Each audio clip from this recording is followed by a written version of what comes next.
자, 반갑습니다, 여러분.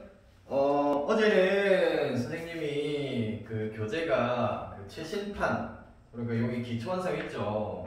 선생님이 가지고 있던 교재가 옛날 거여가지고 여러분들하고 내용이 조금 달랐어요. 지금 새 교재 같은 경우에는 내용이 좀 개정된 부분이 많아가지고, 오늘 그 프린트 다 받으셨죠? 교재 없으신 분들은 프린트 다 받으셨을 거고, 교재 있으신 분들은 다시 18페이지부터 중요한 부분만 다시 콕콕 찝고 뒤에 있는 오늘은 작품, 한 작품 살펴보도록 하겠습니다. 자, 오늘은 페이지 18페이지에 1번 시의 특징부터 간단하게 다시 한번 볼게요. 시의 특징 같은 경우에는 첫 번째, 말의 가락과 리듬. 뭐라고 했죠, 어제? 말의 가락과 리듬은 운율, 밑에다가 운율이라고 적어 놓으시면 된다 그랬어요. 자, 1번 시의 특징에서 자, 1번에 밑줄 그어야 되는 부분은 말의 가락과 리듬. 말의 가락과 리듬. 자, 이 부분이고, 여기에 밑줄을 그은 다음에 밑에 뭐라고 써야 된다 그랬어? 밑에는 얘가 바로 운율이다. 운율이라는 것은 시에서 느낄 수 있는 음악적인 성질이죠. 그래서 음악성을 느낄 수가 있구나. 이게 시의 특징입니다. 그 다음 두 번째. 자, 두 번째는 어디서부터? 시어는 사전에 풀이된 뜻과는 다른 새로운 의미. 자, 요거는 조금 생략해서 쓰겠습니다. 시어는 사전에 풀이된 뜻과는 다른 새로운 의미까지 밑줄 그으시고, 얘 같은 경우에는 무엇을 의미한다 그랬어요? 시어 같은 경우에는 함축적인 의미를 가진다 그랬죠. 그래서 밑에다가 함축적 의미라고 밑에 적어 놓으시면 되겠습니다. 그 다음 3번에서는 시의 특징 중에서 느낌이나 감정을 직접적으로 드러내는 것이 아니라 어떻게? 간접적으로 드러낸다 그랬어요. 그래서 간접적 동그라미 치시면 되겠습니다. 간접적이다. 이 부분에 간접적 동그라미. 그 다음 4번도 밑줄 그을게요. 비유적 표현과 압축된 형식. 여기에만 밑줄 그어 보겠습니다. 비유적 표현 같은 경우에는 우리가 어제도 살펴봤지만 다양한 표현 방법들을 사용한다 그랬죠, 시는. 그래서 비유적 표현이 많이 드러나고, 압축된 형식. 길이가 어때요? 소설에 비해서 길이가 굉장히 짧다라는 것을 알 수가 있죠. 그래서 비유적 표현, 압축된 형식. 요게 시의 특징 네 번째가 되겠습니다. 그래서 간단하게 다시 적어보면, 세 번째는 감정을 어떻게? 직접적이 아니라 간접적으로 드러낸다. 직접적이 아닙니다. 슬프면 슬프다, 기쁘면 기쁘다라고 얘기하는 게 직접적인 거죠. 자신의 감정을 직접 드러내니까. 그런데 뭐 내 마음속에 눈물이 흘러 이런 식으로 표현하면, 돌려서 표현하니까 간접적이 되는 겁니다. 시는 간접적으로 표현하는구나. 그 다음 네 번째는 뭐였죠? 비유적 표현이 많고, 그 다음은 형식이 어때요? 압축된 형식이다. 자, 요 정도 시의 특징 정리하면 되겠습니다. 그 다음 시의 종류는 형식에 따라 크게 형식과 내용에 따라서 나눌 수가 있었습니다. 요거는 간단하게 밑줄만 긋고 넘어갈게요. 1번 정형시 같은 경우에는 정해진 형식의 밑줄. 정형시는 말 그대로 형식이 정해져 있다라는 겁니다. 그 다음 두 번째, 자유시는 정형시와 반대로 형식이 정해져 있지 않고 어떻게? 자유롭게. 자, 1번의 정형시 같은 경우에는 정해진 형식의 밑줄 그으시고요. 그 다음 2번의 자유시 같은 경우에는 자유롭게의 밑줄 그어 보겠습니다. 그 다음 산문시는 어디에 밑줄 그어야 될까요? 줄글. 산문시는, 산문이라는 게 대표적으로 소설이 있다 그랬죠. 소설처럼 길이가 길고 줄글 형식으로 쭉 쓴 것을 산문이라고 했는데, 형식상 시를 나눌 때 산문시가 있다. 얘는 압축적이기보다는 오히려 줄글 형식으로, 문장 형식으로 쭉 길게 느려 쓴 시다. 이렇게 생각하시면 되겠습니다. 그 다음 내용에 따라서 또 시를 나눌 텐데요. 첫 번째는 서정시입니다. 서정이라는 것은 이제 개인의 감정이라거나 느낌을 쓴 시다. 그래서 개인의 감정 여기에 밑줄 그으시고, 그 다음 서사시는 역사적인 사건을 다룬 시라 그랬죠. 그래서 역사적인 사건 여기에 밑줄 긋겠습니다. 그 다음 3번의 극시는 연극의 형식 여기에 밑줄 긋고요. 연극의 형식이 무엇이냐? 극시에서 말하는 연극의 형식이라는 것은 연극의 대본을 여러분들이 본 적이 있을지 모르겠지만 연극의 대본을 보시면 인물들 간의 등장인물들 간의 대화로 사건이 전개가 됩니다. 그래서 연극의 형식이 무엇을 의미하냐면 인물 간의 인물들이 서로 대화를 주고받는 형식으로 시가 쓰여져 있다라고 생각하시면 되겠습니다. 이게 극시예요. 극시는 그 수가 굉장히 적어요. 아마 여러분들이 시를 배우는 동안 접하지 못할 수도 있습니다. 그 정도로 굉장히 수가 적다. 그 다음 3번 시의 3요소로 넘어가서 시의 3요소 시에 꼭 드러나야 하는 세 가지가 있다고 그랬습니다. 첫 번째가 운율, 두 번째가 심상, 세 번째가 주제였죠. 첫 번째 운율 같은 경우에는 음악적인 요소, 뒤에 말의 가락 그리고 리듬 여기에 밑줄 그어보고 있습니다. 말의 가락 혹은 리듬, 음악성을 느낄 수가 있다. 그 다음 두 번째 심상 같은 경우에는 마음심 그리고 그림상자라고 했어요. 시를 읽고 마음속에 그려지는 그림이다. 그래서 인간의 5가지 감각을 통해서 받아들여지는 어떤 그림 생각하시면 되죠. 그래서 뒤에 마음속에 떠오르는 느낌이나 모습 여기에 밑줄 그어보겠습니다. 마음속에 떠오르는 느낌이나 모습.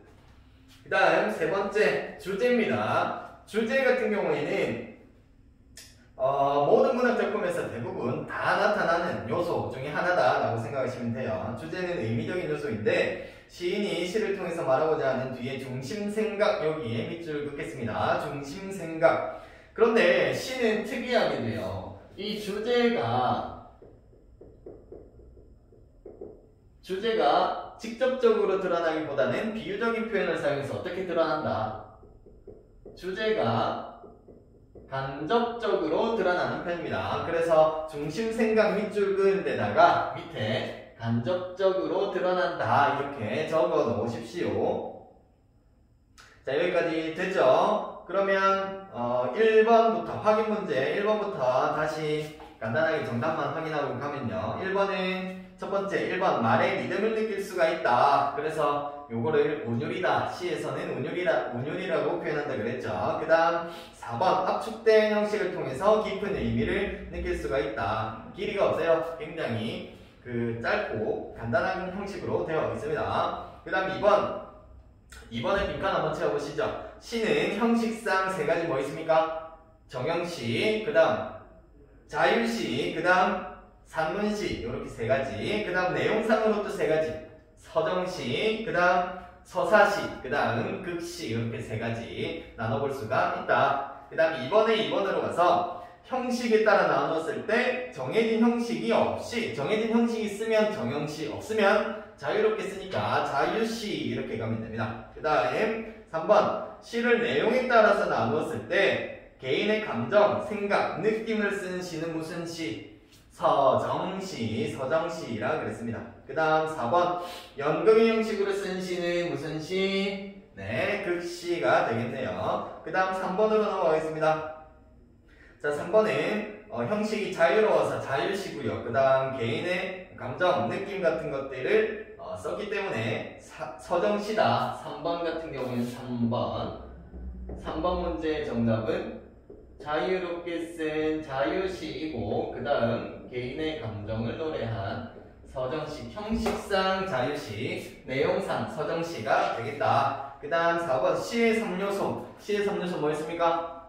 운율, 음악성, 그 다음 심상, 회화적인 요소죠. 그 다음 세 번째 주제, 의미적인 요소 이렇게 세 가지가 꼭 필요하다. 그 다음에 19페이지로 넘어가겠습니다. 19페이지에 4번 운율의 밑줄 한번 그어볼 건데요. 첫 번째 운율의 종류를 보시면 내재율입니다. 안, 내자, 그 다음 재는 있을재 안에 있다라는 거죠. 무엇이? 운율이. 그래서 뒤에 밑줄을 그어보면 일정한 규칙의 겉으로 뚜렷하게 나타나지 않고 뒤에 밑줄 긋겠습니다. 시 속에서 은근하게 느껴지는 운율 여기에 밑줄 긋겠습니다. 시 속에 은근하게 느껴지는 운율, 겉으로 봤을 때는 운율이 있는지 없는지 확인할 수가 없다. 확인하기가 어렵다. 그런데 시 속에 시를 읽어보면 여러 번 소리내서 읽어보면 뭔가 음악성이 느껴진다라는 거예요. 이게 바로 내재율입니다. 그 다음 외형률. 외형률 바깥 외자죠. 그래서 바깥에 형태입니다. 형태. 밖으로 딱 봤을 때 운율이 딱 느껴지는 거예요. 그래서 규칙적인 리듬이 뒤에 밑줄 긋겠습니다. 겉으로 뚜렷하게 나타나는 운율. 자, 3번 아니죠. 자, 외형률 같은 경우에는 겉으로 딱 봤을 때 운율이 느껴진다 그랬죠. 그래서 대표적으로 어떤 갈래가 있냐? 뭐요? 오늘 배울 텐데요. 조선시대에 주로 불렸던 시조라는 아이가 대표적으로 외형률이 드러나는 편입니다. 자, 그 다음 2번 운율 형성 요소에는 동그라미만 호다닥 치고 넘어갈게요. 1번에 보시면 유사하거나 같은 무엇의 반복 음운 동그라미 치겠습니다. 음운. 자, 음운 동그라미 치고요. 음운 같은 경우에는 처음 듣는 단어 아닙니까? 여러분들이 아마 음운이라는 단어는 처음 접하게 될 것 같은데, 음운이라는 것은 뭐 어제도 얘기했지만 우리말에서 말의 뜻을 구별해주는 소리의 가장 작은 단어입니다. 어떤 것들이 있다고 그랬어요? 자음과 그리고 모음. 자음은 기역, 니은, 디귿 얘네들을 자음이라고 하고, 모음은 아, 야, 뭐 이런 애들을 모음이라고 한다. 그래서 자음과 모음을 통틀어서 뭐라고 하는 거예요? 음운이라고 한다. 어렵게 생각할 필요가 없습니다. 자음, 모음을 음운이라고 하는구나. 이렇게 생각하면 되는 거예요. 그래서 자음이 반복된다거나 혹은 음운이 반복이 된다, 모음이 반복이 된다. 그러면 운율이 형성이 되는구나. 이렇게 생각하면 됩니다. 공통적으로 운율을 형성한다는 것은 무엇을 의미한다고 그랬어요? 무엇을 통해서 형성이 된다고 그랬어요? 운율은 무조건 반복입니다. 운율은 반복을 통해서 형성이 되는 거예요. 음운의 반복이 있고, 그 다음 두 번째 보시면 글자 수 동그라미 칠게요. 글자 수가 반복이 될 수도 있고, 글자 수는 다른 말로 뭐라고 그랬지? 글자 수가 반복이 되어서 형성이 되는 운율은 수, 율이라고 그랬습니다. 글자 수가 반복이 될 때는 음수율이다 라고 표현을 합니다. 그 다음 3번에 일정한 끊어읽기, 여기에 끊어읽기에 동그라미 치겠습니다. 끊어읽기. 자, 끊어읽기에 따라서 운율을 또 형성시킬 수가 있는데, 얘는 율이라고 다른 말로 표현할 수가 있습니다. 그 다음 4번에는 같은 위치에서 같은 음이 반복이 된다. 같은 위치 동그라미, 같은 동그라미, 같은 위치 동그라미, 같은 동그라미. 자, 같은 위치에서 같은 음이 반복이 되는 것은 위치니까 위, 율 이렇게 표현을 합니다. 그 다음 마지막 5번째는 같거나 유사한 무엇이 반복이 된다. 문장 구조 동그라미 하겠습니다. 문장 구조가 반복이 될 때 역시 운율이 형성이 된다. 자, 1번부터 5번까지 공통적으로 드러나는 말이 뭐예요? 드러나는 말이 바로 이 반복이죠. 그러니까 운율은 무언가가 반복이 될 때 형성이 되는구나. 이렇게 생각하시면 되겠죠.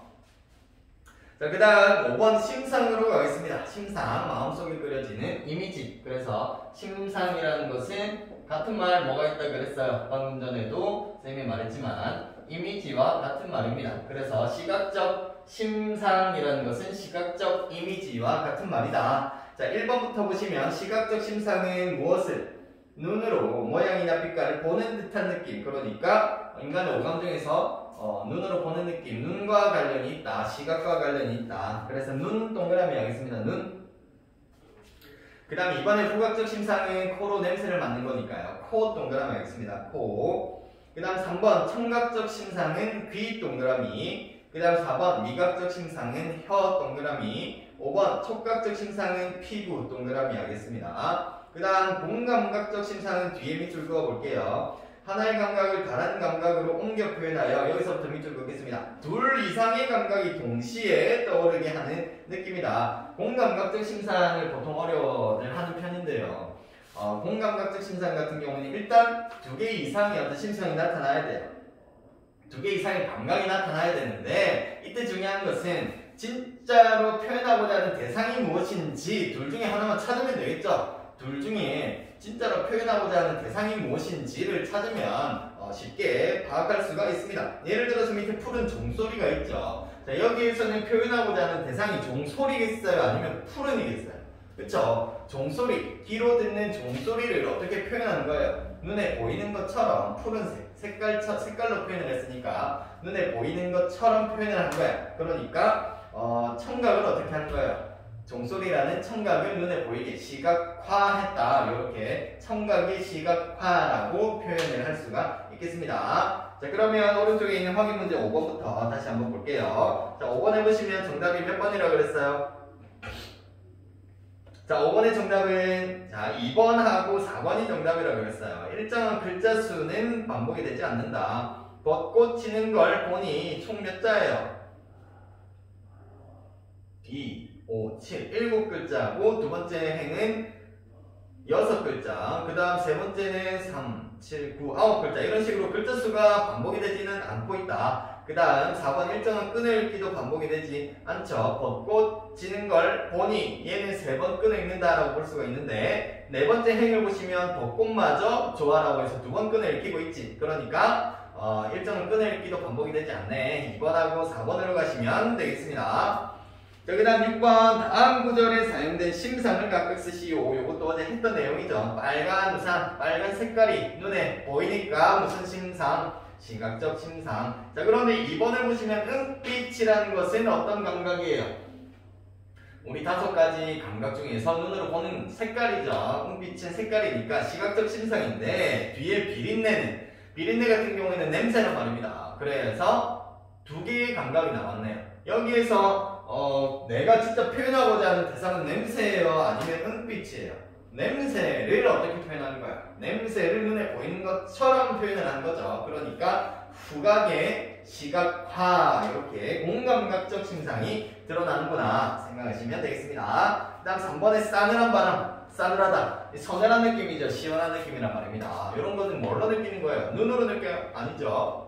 피부로 느끼는 거예요. 그러니까 촉각적 심상으로 가셔야 되겠네요. 그 다음 4번 고양이 울음소리 너무 쉽죠? 울음소리입니다. 옆에서 막 누가 울어요. 누가 귀로 듣는 거죠. 눈으로 보는 게 아니라 귀로 듣는 소리니까요. 귀로 듣는다. 그래서 청각적 심상으로 가시면 되겠습니다. 자, 7번 차고 슬픈 것 밑줄이 그어져 있는데 슬프다라는 것은 심상으로 볼 수 있을까요? 없을까요?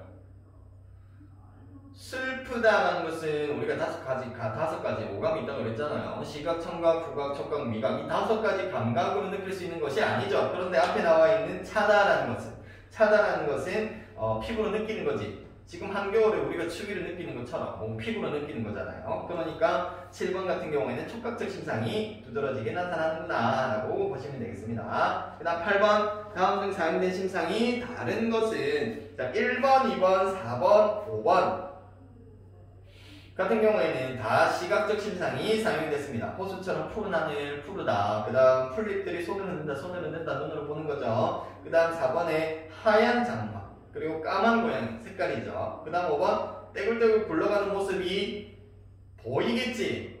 떼굴떼굴 굴러가는 콩들을 보아라. 그리고 심지어 보아라라고 표현을 하고 있잖아요. 시각적 심상입니다. 그런데 3번에 반짝반짝 빛나는 여기까지만 보면 시각인 것 같지만 뒤에 친구 목소리라고 해서 뭐가 나왔어요? 청각적 심상이 제시가 되어 있죠. 그러니까 청각을 어떻게 한 거야? 눈에 보이는 것처럼 표현을 하고 있네. 그러니까 청각의 시각화, 공감각적 심상이 사용이 되었구나 라고 연결시키셔야 됩니다.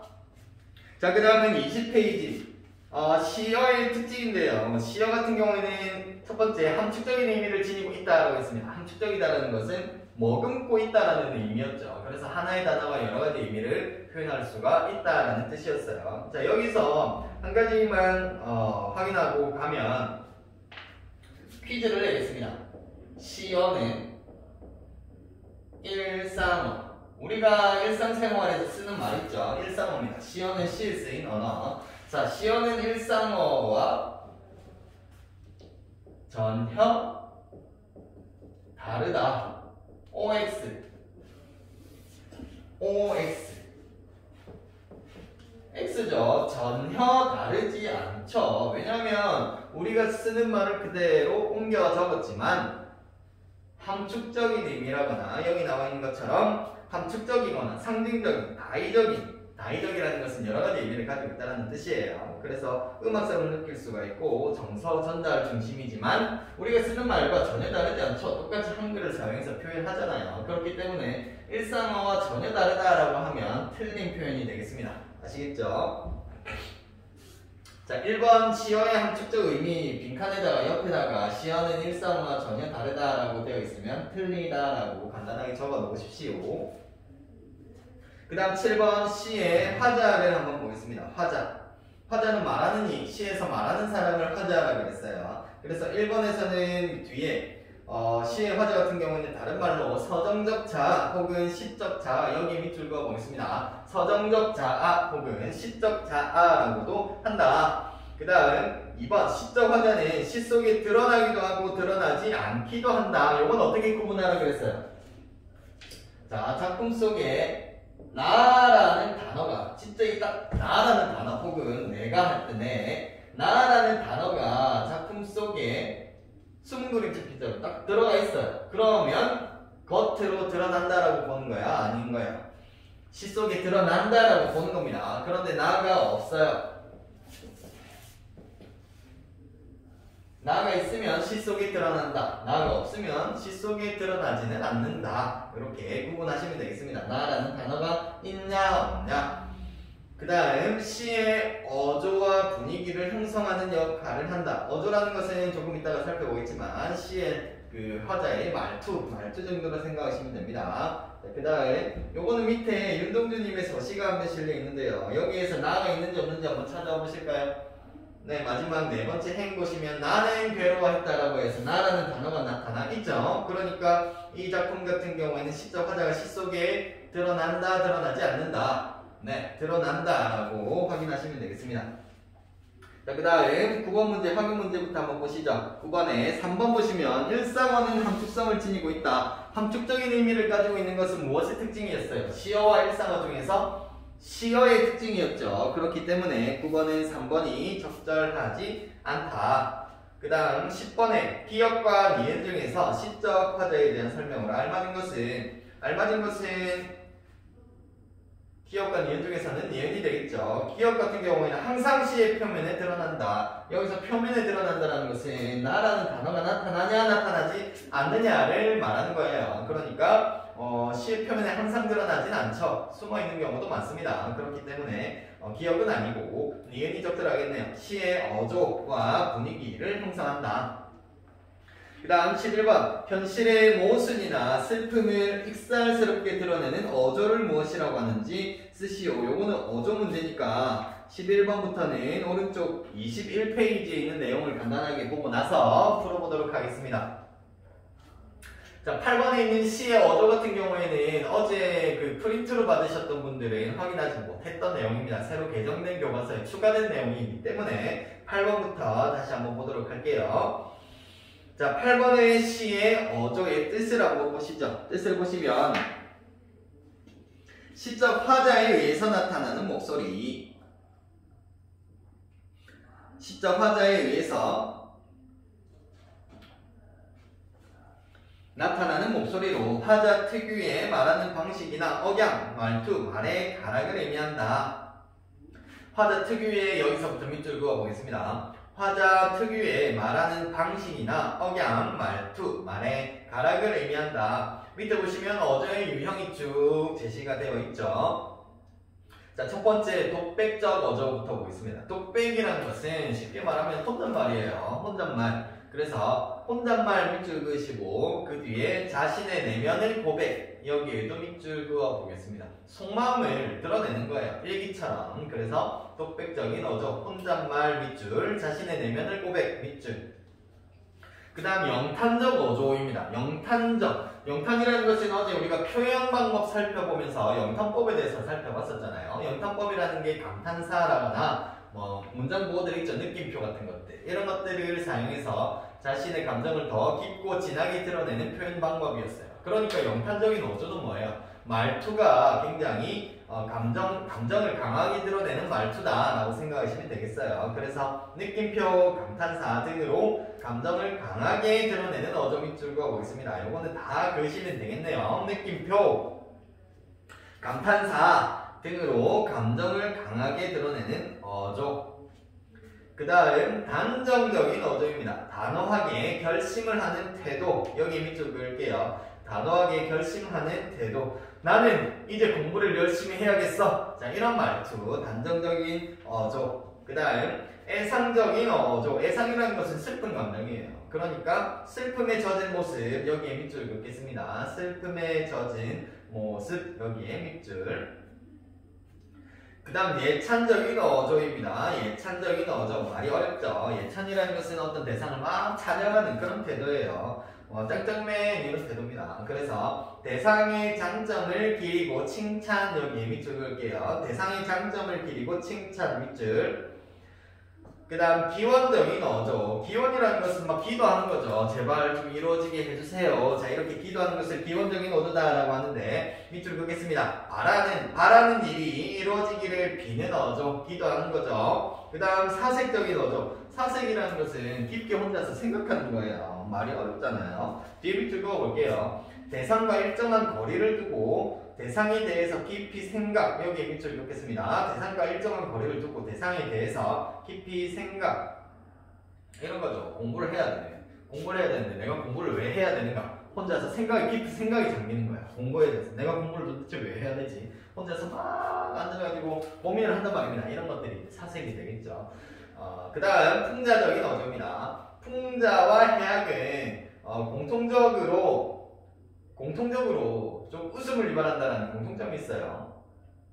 자, 그런데 풍자적인 어조 같은 경우에는 대상의 모순이나 허위를 과장하여, 그러니까 막 겉으로는 착한 척 하는데 사실 속이 썩은 사람이야.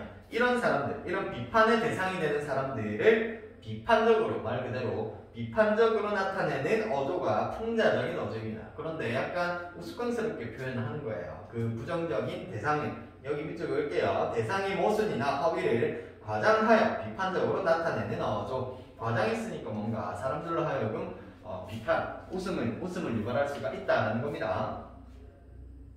그 다음에 해악적인 어조. 자, 해악이라는 것은 풍자와 마찬가지로 그 대상에 대해서 뭔가 웃음을 조금 유발하는데, 중요한 것은 현실의 모순이나 슬픔을 익살스럽다는 게 웃음을 약간 유발한다는 뜻이에요. 익살스럽게 드러내는 어조. 그래서 밑에다가 적어볼까요? 현실의 모순이나 슬픔을 익살스럽게. 해악적인 어조는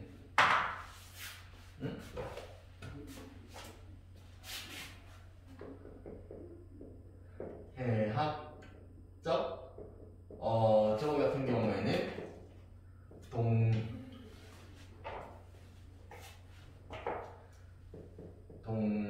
동정, 불쌍하게 생각하는 거예요. 동정적 웃음, 이렇게 보시면 되겠습니다. 그런데 풍자적 어조는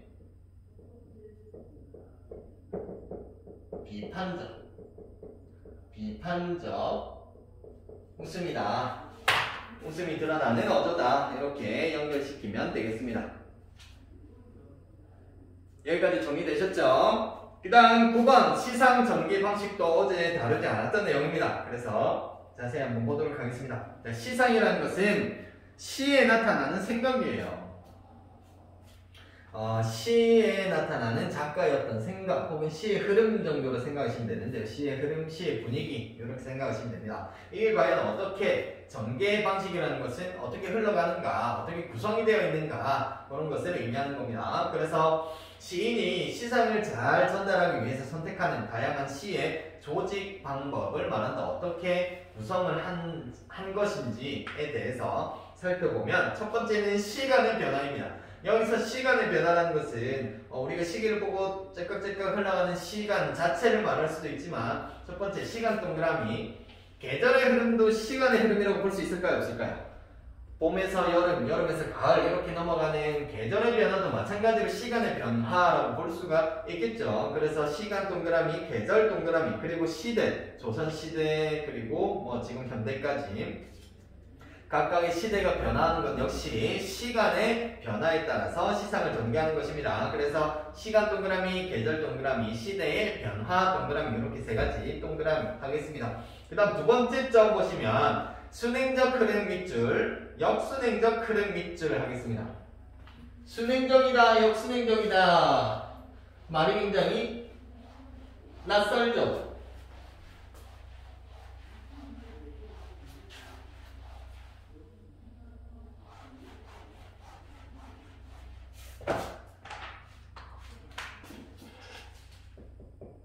자, 시간의 변화에서 순행적 구성이라는 것은 시간 순서대로 쭉 진행이 되는 거예요. 과거에서 현재로, 현재에서 미래로 이렇게 시간 순서대로 예를 들어 시간 순서대로 예를 들면 과거에서 현재로 그리고 미래로 이렇게 시간 순서대로 진행이 되는 것이 순행적 구성이다 라고 하면 역순행적 구성이라는 것은 시간 순서가 왔다 갔다 하는 거예요.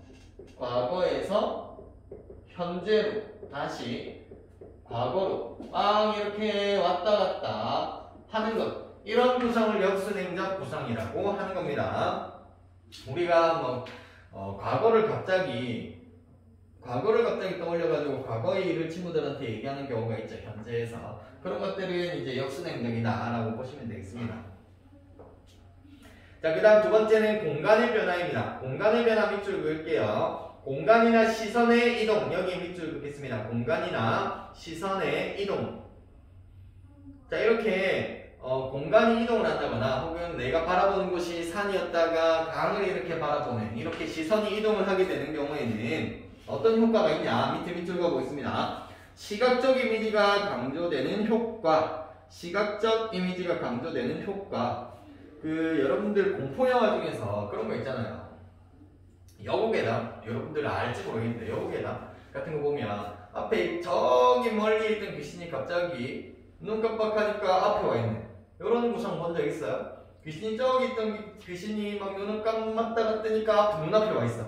이런 것들은 시선이 멀리 있다가 그러니까 원경에서 근경으로 가까운 거 근경으로 오게 되죠. 이렇게 되면 시각적인 이미지가 강조가 되어서 공포영화 같은 경우에는 공포감을 더 극대화시킬 수가 있겠죠. 이런 것들이 공간의 변화에 따른 시상 전개 방식이다. 그 다음 수미상관입니다. 수미상관이라는 것은 수미상관. 자, 여기서 이 수는 머리예요. 머리를 의미합니다. 미는 꼬리. 그래서 서로 상관이 있다는 거예요. 머리와 꼬리가 서로 상관이 있어요. 시에서. 예를 들면 시에서 한 줄 한 줄을 뭐라고 한다 그랬죠? 행이라고 한다 그랬지. 그러면 이거 총 몇 줄이에요? 2, 4, 6, 6개 줄이니까 몇 행? 6행. 시가 이 글자가 있다고 생각하세요. 자, 시가 6행짜리 시가 있어요. 그런데 이 시에서 머리 부분은 어디예요? 머리 부분은 여기라고 보면 되겠죠. 그러면 꼬리 부분은 여기라고 보면 됩니다. 그래서 시에서 첫 번째 부분하고 마지막 부분의 문장 구조가 비슷할 때 무엇이라고 하냐? 수미상관의 시상전개 방식이다 라고 표현을 합니다. 예를 들면 우리가 저번 시간에 엄마야 누나야 방면 살자 내용 기억나십니까? 총 4개의 행으로 이루어진 시가 한 편 있었는데 엄마야 누나야 방면 살자 어떤 애는 금모래빛 뭐 이런 식으로 가다가 마지막 행에서 또 엄마야 누나야 방면 살자라고 해서 같은 문장이 반복이 됐었어요. 그러니까 처음하고 끝이 문장이 똑같았지. 그래서 수미상관의 시상전개 방식을 사용한 시가 바로 엄마야 누나야 라는 작품이 되겠습니다. 여기까지 이해돼요? 그래서 밑줄 그어볼게요. 시의 처음과 끝에 동일하거나 유사한 식구를 배열. 여기 밑줄 그겠습니다. 시의 처음과 끝에 동일하거나 유사한 식구를 배열하는 배열. 여기까지 밑줄.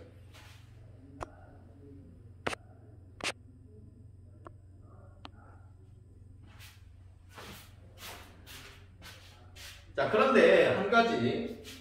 예를 들어서 얘 같은 경우에는 연 구분 구분이 없이 행으로만 이루어져 있었잖아요. 근데 얘가 연 구분이 이런 식으로 돼 있어요. 자, 두 줄, 한 줄, 두 줄, 총 3개 연으로 이루어진 시가 있다라고 했을 때 얘를 수미상관이다, 수미상관의 시상연계 방식이 사용이 되었다라고 표현을 하려면 연 구분이 된 작품 같은 경우에는 첫 번째 연과 마지막 연이 통째로 문장 구조가 비슷할 때, 이럴 때 수미상관이다 라고 표현을 해야 됩니다. 그러니까 연 구분이 되어 있는 시에서는 수미상관의 시상연계 방식이 사용이 됐다라고 표현하려면 첫 번째 연과 마지막 연이 통째로 구조가 같아야 되고, 연 구분이 되어 있지 않고 행으로만 이루어진 시 같은 경우에는 첫 번째 행과 마지막 행이 문장 구조가 비슷할 때 수미상관이구나, 이렇게 생각하시면 되겠습니다. 그 다음 두 번째 점 보시면 형태상 안정감, 여기에만 밑줄 그어볼게요. 형태상 안정감. 첫 번째하고 마지막 연이 구조가 같기 때문에 형태적으로 안정감을 준다라는 거예요. 한 가지 더, 똑같은 문장 구조가 어떻게 됐어요? 반복이 됐지. 자, 반복이 되면 아까 무엇을 반드시 연결시키라고 그랬어요? 여러 가지 반복을 통해서 형성이 됐었던 게 뭐가 있었어요? 운율이 있었죠. 운율은 반복을 통해서 형성이 되는데 수미상관의 시상연계 방식 같은 경우에도 첫 번째, 마지막 이렇게 똑같은 내용이 반복이 되니까 역시 운율을 형성합니다. 운율 형성. 옆에다가 운율 형성이라고 따로 적어 놓으십시오. 그 다음은 선경 부정입니다. 자, 선자는 먼저 선자예요. 선, 경, 후, 정. 어렵지 않습니다. 자, 먼저 경치죠. 경치를 보는 거예요. 먼저 경치를 본다. 그 다음 뒤후자입니다. 그 뒤에 무엇을? 자신의 감정을 노래하는 거예요. 자, 요거는 구체적으로 14번, 오른쪽에 있는 14번 문제를 한번 예를 들어 보겠습니다. 총 4개 행으로 이루어져 있죠. 자, 헐헐 나는 저 꾀꼬리 암수 정답게 논이는데, 자, 여기까지 끊어보면 지금 화자가 무엇을 보고 있어요? 헐헐 나는 저 꾀꼬리가 암수, 암컷과 수컷이 서로 막 정답게 있는 거예요. 그러니까 자연 풍경을 바라본 거죠. 자, 풍경을 먼저 바라본 거야. 그러니까 경치를 바라보고 있어요. 자, 그런데 뒤에 보시면 외로울사 이내 몸은 니와 함께 돌아갈고, 자, 지금 화자의 감정은 어때? 화자의 정서는 외롭다라고 표현이 되어 있죠. 그러니까 뒤에 자신의 감정을 노래한, 자, 정서, 어떤 감정? 자, 외로움의 감정을 노래하고 있는 겁니다. 그래서 선경, 먼저 꾀꼬리가 논이는 풍경을 제시하고 그 뒤에 꾀꼬리를 본 뒤에 자신의 감정, 외로운 감정을 노래하고 있으니까 선경 후정의 시상연계 방식을 사용하고 있다라고 보면 되겠죠. 그래서 왼쪽에 있는 시상연계 방식의 선경후정에 좀 밑줄 그어 볼게요. 앞에서는 풍경을 보여주고 뒤에서는 화자의 정서를 표현한다. 밑줄 그어 보겠습니다.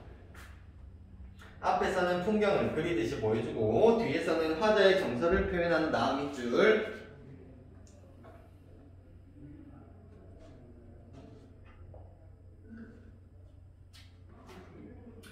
자, 그 다음 시의 표현 방법 보시죠. 1번 비유법. 비유법, 강조법, 변화법 이렇게 크게 3가지 카테고리 범주로 묶을 수가 있었는데요. 먼저 비유법부터 보시면 표현하려는 대상, 표현하려고 하는 대상의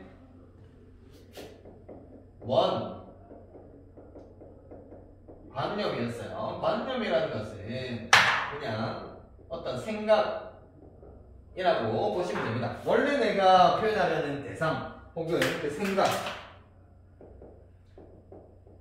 이 원관념이 되는 거예요. 요걸 이제 빗대서 표현을 하는 거죠. 그래서 다른 대상이 빗대어 표현한다. 다른 대상은 뭐죠? 도와주니까 보조관념이라고 하는 겁니다. 예를 들어서 어떤 것들이 있었어요? 사과 같은 내 얼굴 이라는 표현이 있을 때 내가 표현하고자 하는 것은 내 얼굴이에요? 아니면 사과예요? 내 얼굴이 어떻다라고 표현하고 싶은 거예요. 내 얼굴이 사과 같다라고 표현을 하고 싶은 거죠. 그러니까 얘가 뭐가 되는 거예요? 원관념이 되는 거고 사과가 보조관념이 되는 겁니다. 어제 했던 거니까 간단하게 살펴보고요. 자, 그래서 비유법 같은 경우에는 크게 세 가지가 있다고 그랬어요. 직유법, 은유법, 애인법. 직유법은 가장 큰 특징이 뭐가 있다고 그랬어요? 연결어를 사용한다라고 그랬죠. 뭐뭐처럼, 뭐뭐 같은, 뭐뭐 있는, 뭐뭐 인양 등이 뒤에 연결어 동그라미 하겠습니다. 연결어를 사용해서 직접 빗대는 것. 그래서 직유법이었죠. 그 다음 은유법입니다. 은유법은 연결어가 있다, 없다. 연결어 없이 형식은 A는 B이다의 형식이었어요. A는 B이다. A 이꼬르 B 이런 형식이었습니다. 자, 그래서 은근하게 빗대는 표현이에요. 은근하게. 그 다음 의인법은 사람이 아닌 것을 사람처럼 표현한다 그랬죠. 바다가 불러주는 자장 노래. 바다가 어떻게 노래를 불러요. 그래서 사람이 부르는 것을 바다가 부르는 것처럼 표현을 했으니까 그 다음 11번 20페이지 11번부터 다시 문제 간단하게 보겠습니다. 자, 11번 보시면 현실의 모순이나 슬픔을 익살스럽게 드러내는 어조. 익살스럽대요. 우스꽝스럽게. 그런데 슬픔을 웃기게 표현했어요. 동정적인 느낌을 드러내야 되지. 그러니까 해학적 어조입니다. 11번 문제는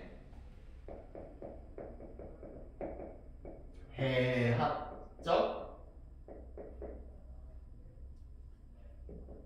어조다. 해학적 어조. 그 다음 12번은 다음 시에 나타난 화자의 어조. 오, 잔산이 부서진 이름이요. 허공 중에 헤어진 이름이요. 뒤에 뭐가 찍혀있어? 느낌표가 이렇게 콩 찍혀있네요. 느낌표. 어떤 문장구어 느낌표라거나 감탄사, 오 이런 것들 사용하면 영탄법, 영탄적인 어조로 연결시켜야 된다 그랬죠. 그래서 12번은 정답이 3번이 되겠습니다. 이런 감탄사라거나 느낌표 이런 것들을 사용해서 감정을 깊고 진하게 드러내는 표현 방법이 영탄이다. 그 다음 13번 시의 처음과 끝에 동일하거나 유사한 시구를 배열하는 시상 전개 방식은 수미상관이었습니다. 수미상관. 머리수, 꼬리미, 머리랑 꼬리 처음과 끝이 같다. 그 다음 14번 다음 시에는 어떤 시상 전개 방식이 사용되는 거 방금 전에 살펴봤었죠. 선경후정입니다. 먼저 경치를 보고 나서 그 뒤에 자신의 감정을 노래한다. 그 다음 15번을 보시면 보석 같은 눈동자와 표현 방법이 같은 것은, 자 그러면 이 표현 방법이 무슨 표현 방법인지를 먼저 확인하셔야겠죠. 보석 같은 눈동자, 눈동자가 보석 같대요. 뭐뭐 같은, 뭐뭐 같이 이런 연결어를 사용해서 직접 빗대는 것은 직유법이었습니다. 그래서 여기 보석 같은에 같은 동그라미, 같은의 동그라미하고 얘는 뭐다? 연결어. 연결어이기 때문에 얘는 무슨 표현 방법? 직유법이다. 이렇게 연결시키면 됩니다. 그러면 15번 문제는 직유법을 찾으라는 문제가 되겠네요. 연결어 사용하는 아이를 찾으시면 됩니다. 자, 15번을 보시면 1번 내 마음은 호수요. A는 B다. 내 마음은 A는 B다. 호수다. 그러니까 얘는 은유법이 되겠죠. 1번은 은유법입니다. 옆에다가 은유법 적어! 자, 15번에 1번 옆에는 은유법 적으시고요. 2번에서는 플립들이 손을 흔든대요. 플립이 손을 막 흔들어요. 이건 바다가 자전거 불러주는 거랑 똑같은 이치죠. 그러니까 의인법. 2번 옆에다가는 의인법 적으시고요. 3번이 정답이 되겠네요. 웃는데 무엇처럼? 햇살처럼. 처럼 동그라미 하시면 되겠습니다.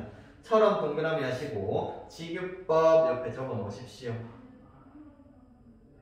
그 다음 4번도 마찬가지로 은유법이 쓰인 거예요. A는 B, 나는 나로 빼, 당신은 행인, 은유법. 그 다음 5번 우쭐우쭐 춤을 추는 허수아비. 춤을 춘대요. 근데 뭐가? 허수아비. 허수아비가 어떻게 춤을 춥니까? 사람처럼 표현하고 있는 거죠. 그러니까 5번 의인법이 되겠습니다. 자, 그 다음 16번 문제도 뒤에 있는 22페이지에 있는 내용을 살펴보고 같이 한번 살펴보도록 할게요. 자, 22페이지의 상징입니다.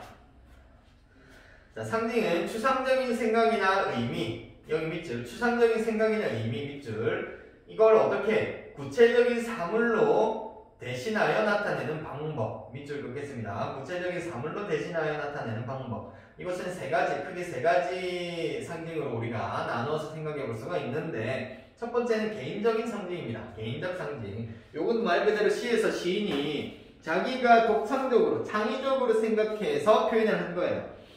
여기서 밑줄 그어야 되는 부분은 독창적인 의미, 여기에 밑줄 그어고 있습니다. 독창적인 의미. 자, 예를 들면 밑에 사랑하는 나의 님은 같습니다 해서 님이 동그라미가 쳐져 있죠. 여기서 이 님이라는 것은 조국 혹은 부처, 연인 등을 상징하는데, 요거는 이 시인, 이 시를 쓴 사람과 연결을 시켜서 파악하셔야 됩니다. 왜냐하면 이 작품이 님의 침묵 이라는 작품인데요. 작가가 누구냐? 만해 한용운님이십니다. 그런데 이 한용운님 같은 경우에는 주로 일제강점기에 1900년대 초 중반 이렇게 활동을 하셨는데 직업이 다양했어요. 일단은 당연히 일반 사람일 수도 있고, 그 다음 실제로 스님이셨어요. 스님이셨고, 그 다음 독립운동을 하셨던 분입니다.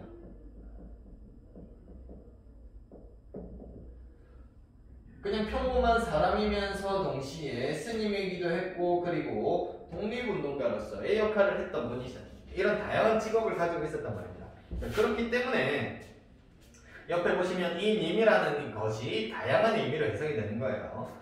독립운동가이기 때문에 여기서 이 님이라는 것은 보통 내가 사랑하는 님 아닙니까? 그래서 독립운동가의 측면에서는 내가 되찾아와야 하는 것이 조국이 되겠죠. 그런데 뒤에 보시면 부처, 내가 또 스님으로서 사랑하는 사람을 꼽으라고 하면 당연히 부처가 될 것이고, 그리고 일반인 사람이다 라고 생각을 하면 사랑하는 사람 말 그대로 연인을 의미한다 라고 보시면 되겠죠. 이런 것들이 이제 개인적인 상징입니다. 시인이 독창적으로 창의적으로 생각해낸 것. 그 다음은 관습적인 상징입니다. 관습이라는 게 옛날부터 사용이 돼가지고 굳어진 거예요. 굳어진 것을 의미하는 겁니다. 자, 그래서 여기 밑줄 그어보시면 오랜 세월 동안 되풀이하여 사용, 여기 밑줄 그어볼게요. 오랜 세월 동안 되풀이하여 사용, 밑줄.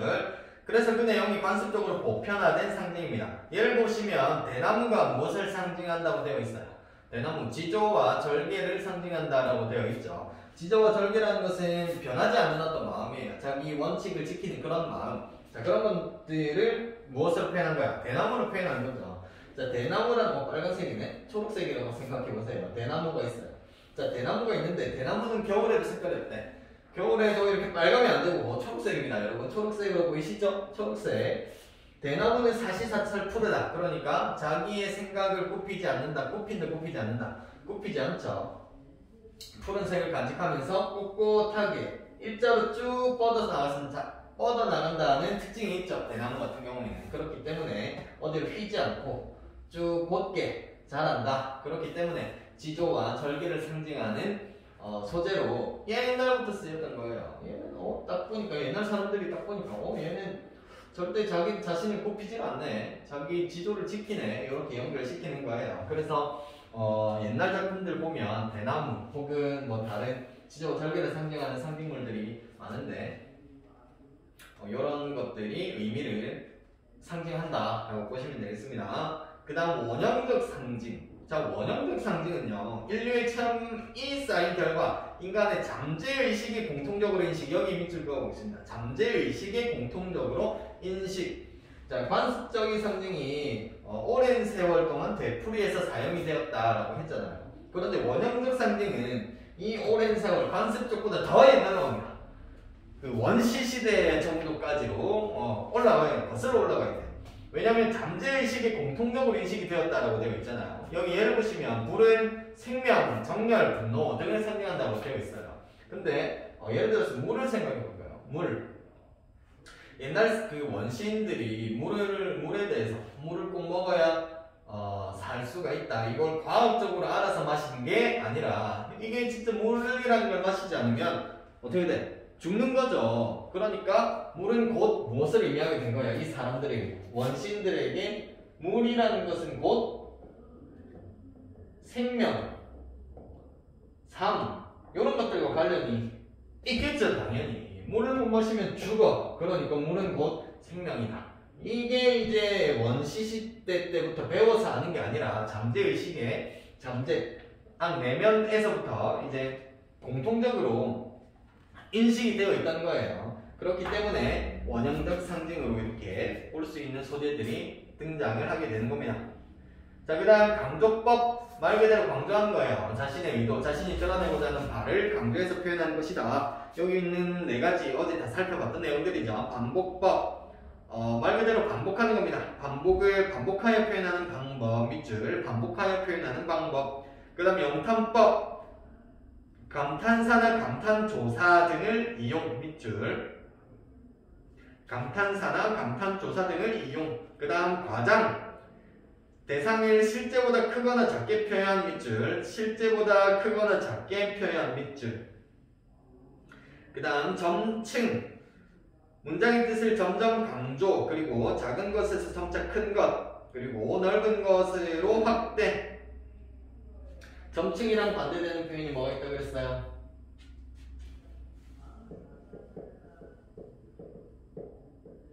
점층법이 그 의미가 점점 확대가 된다면 점점 의미가 축소가 되는 것은 점강법이라고 그랬습니다. 점강법. 그 다음에 변화는 문장이 단조롭고 평범하게 진행되지 않도록 변화를 주어서 독자의 관심을 불러일으키는 겁니다. 반어는 정반대로 표현. 여기 밑줄 긋겠습니다. 정반대로 표현. 여러분들이 시험을 망치고 집에 갔는데 어머니께서 잘한다 라고 했을 때 진짜 잘해서 잘했다라고 표현하는 거 아니죠.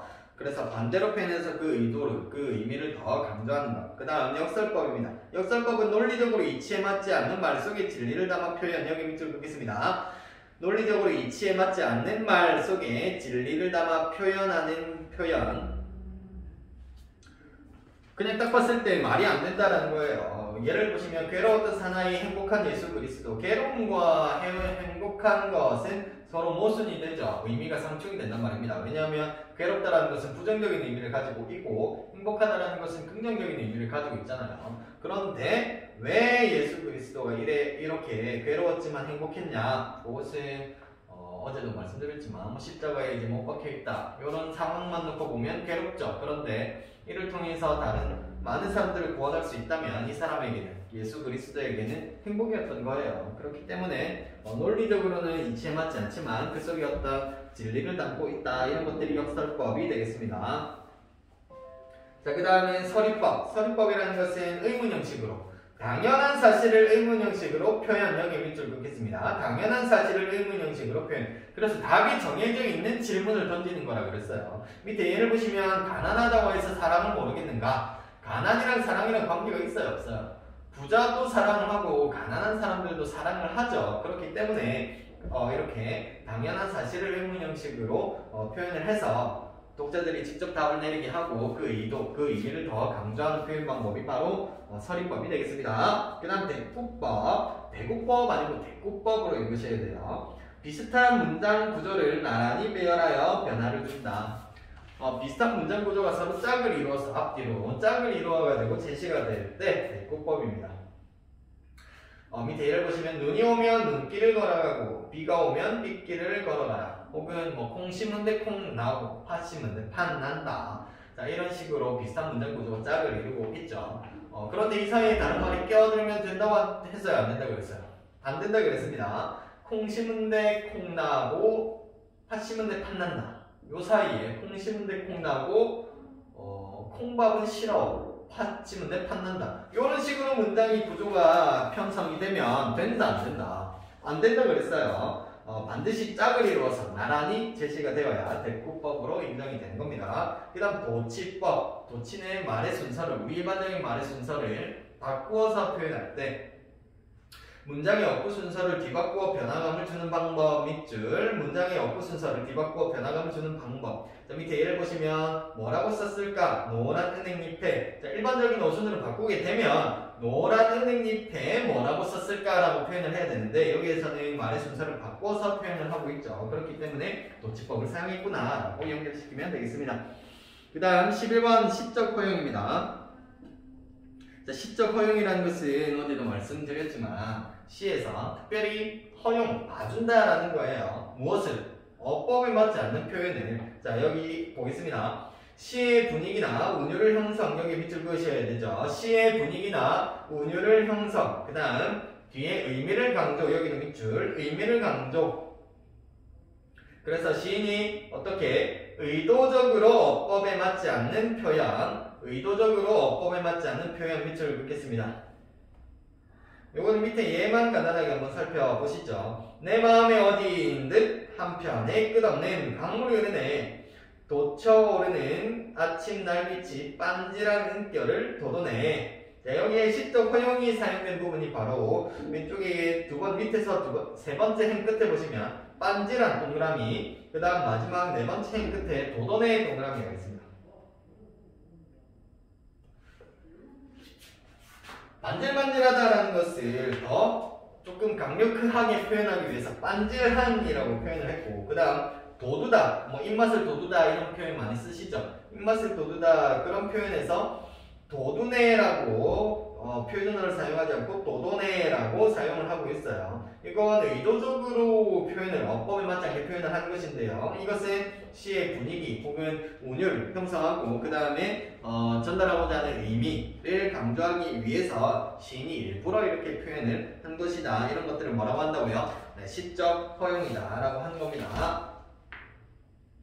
자, 그러면 16번부터 다시 한번 보시죠. 21페이지 16번.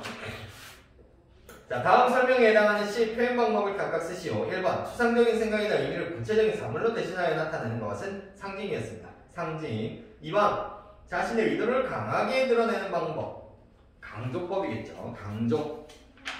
그 다음 17번 소리 없는 아우성. 아우성이라는 게 소리를 막 지르는 거였는데 소리를 지르는 것과 아우성, 아니 소리 없는 것, 소리 없다는 것은 서로 의미가 논리적으로 일치맞지 않죠. 그러니까 역설법. 이 아닌 것을 찾는 겁니다. 그래서 정답이 몇 번이었죠? 5번이었습니다. 우리는 푸른 숲, A는 B. 우리가 푸른 숲이라고 표현을 했으니까 은유법이 사용된 거고요. 자, 18번은 산에는 꽃피는 꽃이 피네. 가자 가자 숲으로 가자라고 해서 단어들이 반복이 되고 있네요. 그러니까 반복법이 사용이 되고 있구나. 18번은 반복법이고요. 그 다음 19번.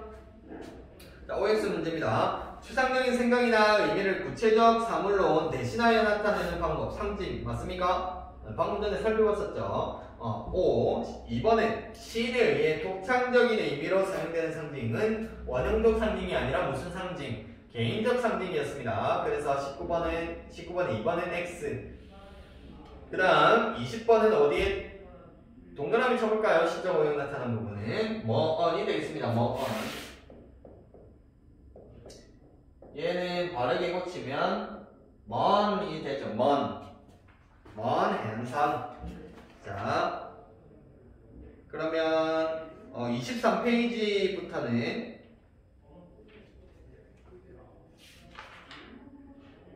네, 23페이지부터 다시 오늘은 시조라고 되어 있는 23페이지까지 살펴보도록 할게요. 지금 바로 보겠습니다.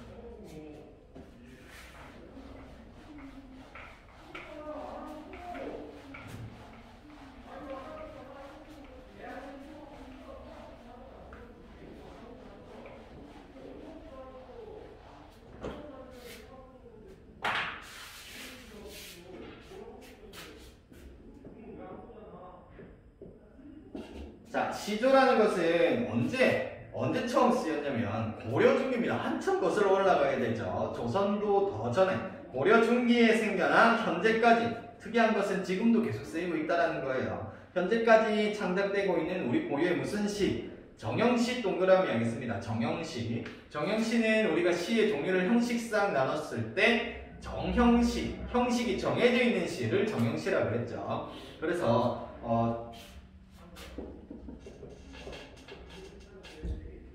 시조라는 것은 우리 고유의 무슨 시? 정형시였는데, 정형시라는 것은 형식이 정해져 있다 라는 뜻이었어요. 형식이 정해져 있다. 그런데 얘는 주로 언제 쓰였냐면, 뭐 고려 중기에 발생을 해서 지금까지 쓰이고 있지만 주로 조선시대, 주로 조선시대에 쓰였던 시의 갈래 중에 하나입니다. 자, 1번 시조의 기본 형식을 보시면 이게 딱 정해져 있었다는 거예요. 자, 1번에 삼장육부의 형식을 보시면 첫 번째 삼장육부의 몇 자? 45자 내외라고 되어 있죠. 삼장육부의 45자 내외. 다들 생소한 단어겠죠. 뭐 장, 뭐 구. 자, 이런 것들을 밑에 예를 보고 말씀드리겠습니다. 태산이 높다 하되 하늘 아래 메이로다. 오르고 또 오르면 못 오르리 없거만은 사람이 제 안이 오르고 외를 높다 하더라. 총 몇 줄로 이루어져 있어요? 우리가 시에서는 한 줄 한 줄은 뭐라고 한다고 그랬지? 행이라고 한다고 그랬죠. 그런데 이 시조 같은 경우에는 이 한 줄 한 줄을 뭐라고 표현했냐면, 조선시대 지금하고 많이 달랐잖아요. 이 시조에서는 이 한 줄 한 줄을 장이라고 표현했어요. 장. 그러니까 총 몇 줄로 되어 있어? 세 줄로 되어 있죠. 그래서 삼장이 되는 겁니다. 삼장 뒤에 있는 그럼 구는 뭘까요? 구라는 것은 어떤 의미의 덩어리라고 생각하시면 됩니다. 의미의 덩어리. 밑에 나와 있는 작품의 첫 번째 줄만 한번 보겠습니다. 태산이 높다 하되 하늘 아래 메이로다. 자, 여기서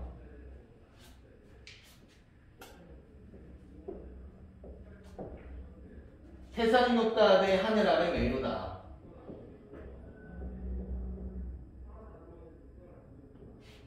내용은 따로 적지 않을게요. 자, 일단 삼장 구성이라고 했는데 세 줄로 이루어져 있다고 그랬죠.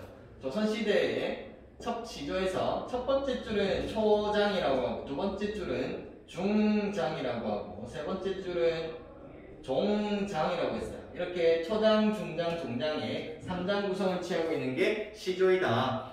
여러분들 밑에 양사원님의 시조에다가 왼쪽에 각각의 줄 왼쪽에다가 초장, 중장, 종장이라고 일단 적어 놓으십시오. 초장, 중장, 종장 적어 놓으시고요. 자, 6개의 구라고 되어 있는데 이 각각의 줄을 의미 덩어리를 두 개의 덩어리로 나눠볼 수가 있어요. 그러니까 총 몇 개의 덩어리가 나오게 되는 거예요.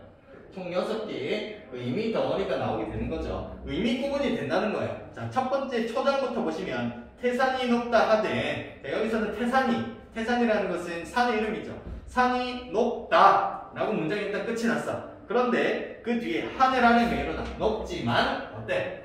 어차피 하늘보다 높을 수는 있다 없다? 없다. 그러니까 하늘 아래 메이로다 라고 해서 태산은 높지만 하늘 아래 있다라고 의미 덩어리가 초장 같은 경우에 이렇게 두 개가 나오게 되는 겁니다. 중장과 종장도 마찬가지 이런 식으로 의미 덩어리가 두 개씩 나오게 된다. 그 다음 45자 내외라는 것은 처음부터 끝까지, 초장의 처음부터 종장의 마지막까지 총 글자 수가 몇 글자?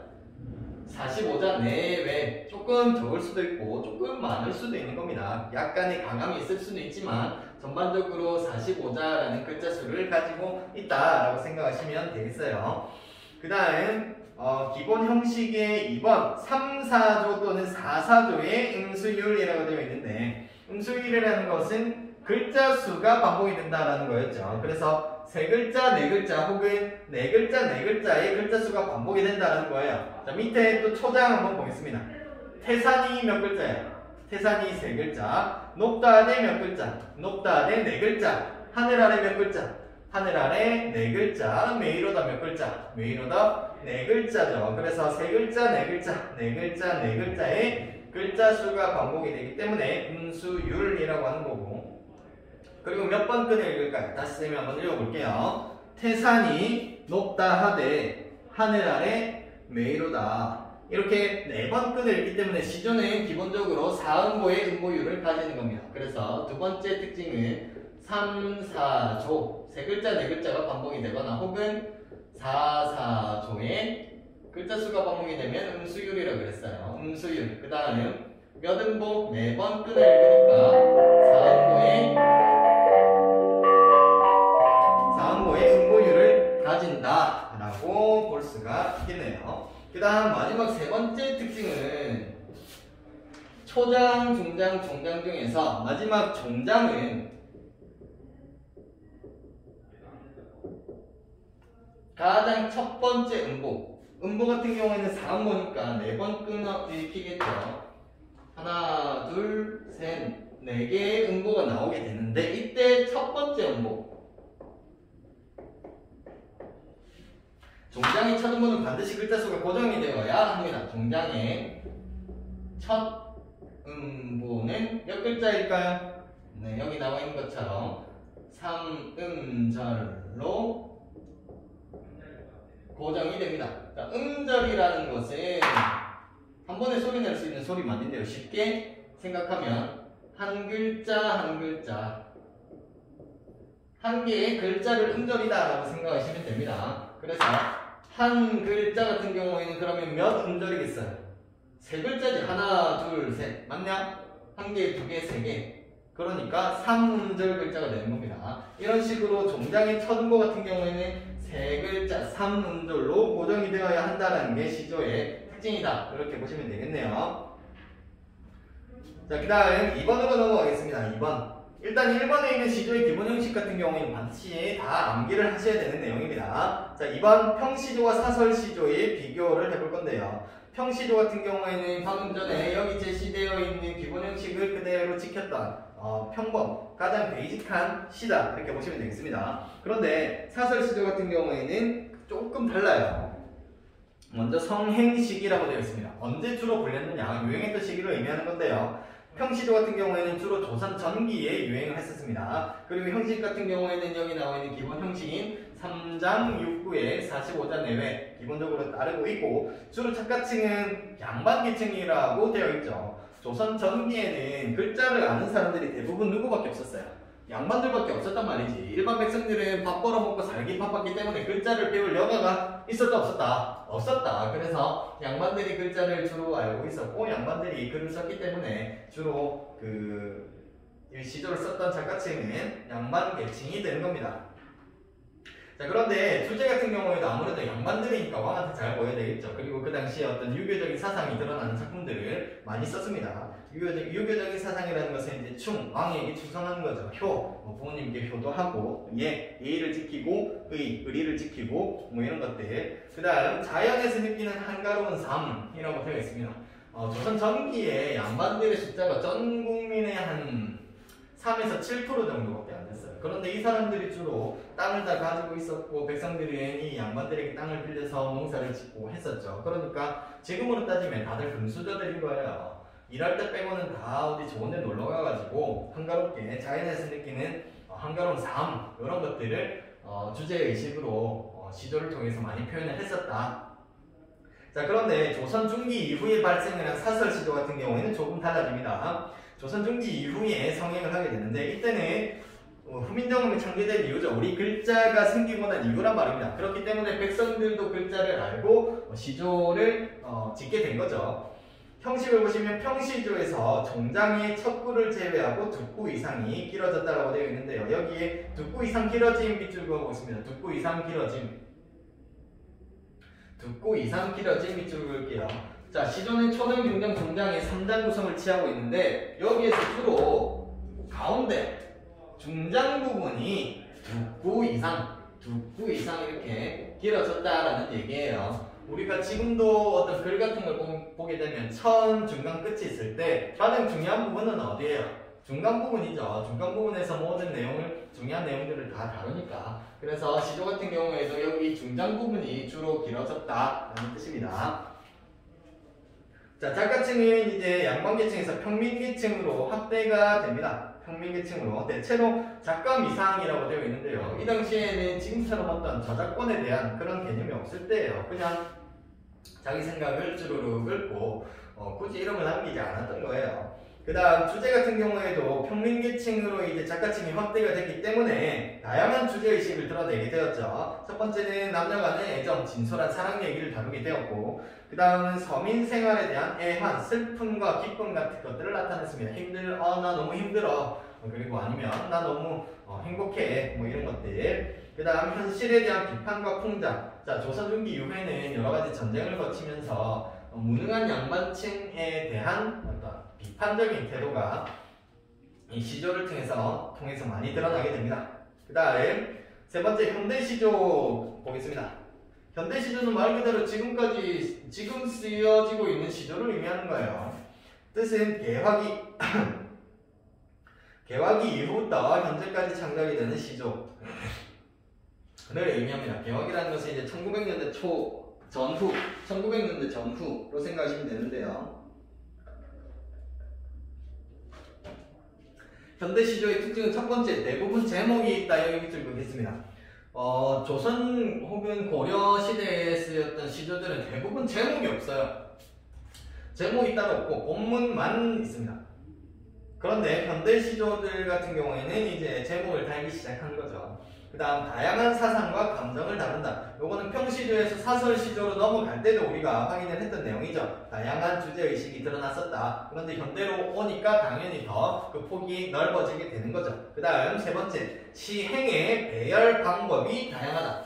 자, 시행이라는 것은 이 한 줄 한 줄 한 줄을 행이라고 했잖아요. 조선시대에는 이 한 줄 한 줄 한 줄을 행이라고 하지 않고 장이라고 해서 초장, 중장, 종장이 3장 구성이었는데 예전처럼 이렇게 틀에 박혀서 초장, 중장, 종장으로만 하지 않고 물론 이렇게도 씁니다. 초장, 중장, 종장의 3장 구성 플러스 장의 배열을 조금 특이하게 한다거나 아니면 부별로 배열을 한다거나 이런 식으로 다양하게 구조, 형식을 취하는 경우도 많고요. 그 다음 단시조보다 연시조가 많다라고 되어 있는데 단시조라는 것은 위에 나와 있는 평시조 한수 시조 한 편을 보통 한수라고 표현을 했어요. 한 편을 한수라고 표현을 했습니다. 한 작품을 한수라고 표현을 했단 말이에요. 자, 그래서 단시조보다 연시조가 많았는데 이 한수로 이루어진 것이 단시조고 단 하나. 그래서 단시조가 여러 편이 모이게 되면 연시조가 되는 겁니다. 지금으로 따지면 1절, 2절, 3절, 4절 이렇게 여러 개의 절이 이어진다. 그런 것들을 연시조라고 보시면 되겠어요. 그래서 한 편으로 딱 끝나는 시조가 아니라 여러 편이 이어져서 연결되는 시조, 연시조가 많은 편이고요. 그 다음 어려운 한자어보다는 고유어를 많이 사용하여 참신한 느낌을 준다. 아무래도 조선시대 같은 경우에는 한자를 많이 썼었기 때문에 어려운 한자어를 많이 사용했던 편이고 지금은 현대로 넘어왔으니까 고유어를 우리말을 많이 사용하는 편입니다. 그래서 참신한 느낌을 준다. 자, 그러면 21번부터 문제를 한번 풀어보도록 할게요. 자, 21번 시조에 대한 설명으로 알맞지 않은 것은 시조 정답이 바로 나오네요. 산문의 형태를 취한다라고 되어 있는데 시조도 마찬가지로 시이기 때문에 운문문학입니다. 운율이 있는 문학. 그래서 산문이 아니라 산문 X 하시고 산문에 X 하시고 뭐라고 적어야 돼? 운문이라고 적어 놓으셔야 되겠죠. 그 다음 2번이 아니라 22번 글자 수를 반드시 지켜야 하는 부분은 어디예요? 여기 나와있죠. 종장의 첫 음보는 3음절로 반드시 어떻게 해야 된다? 고정해야 된다. 그러면 여기에서는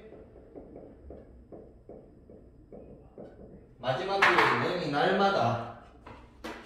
날마다가 종장의 첫 음보, 그래서 세 글자로 고정이 되어야 되는 부분이 되겠습니다. 그 다음 23번 평시조면 평, 사설시조면 사라고 써야 돼요. 자, 1번부터 1번 3장 6구의 45자 내외의 기본적인 형태를 갖는다. 얘는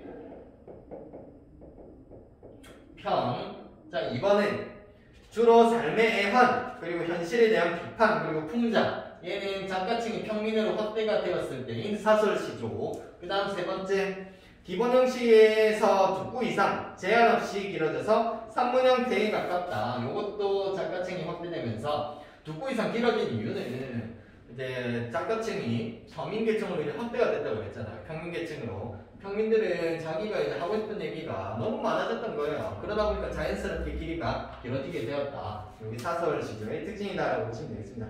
마지막 24번. 현대 시조의 특징으로 알맞지 않은 것은 정답은 2번이 되겠죠. 제목이 조선시대에 주로 쓰여졌던 시조들 같은 경우에는 제목이 거의 없었지만 현대에 쓰이는 현대 시조 같은 경우에는 대부분 제목이 다 있다라고 했었습니다. 그래서 오늘은 여기까지 살펴보고요.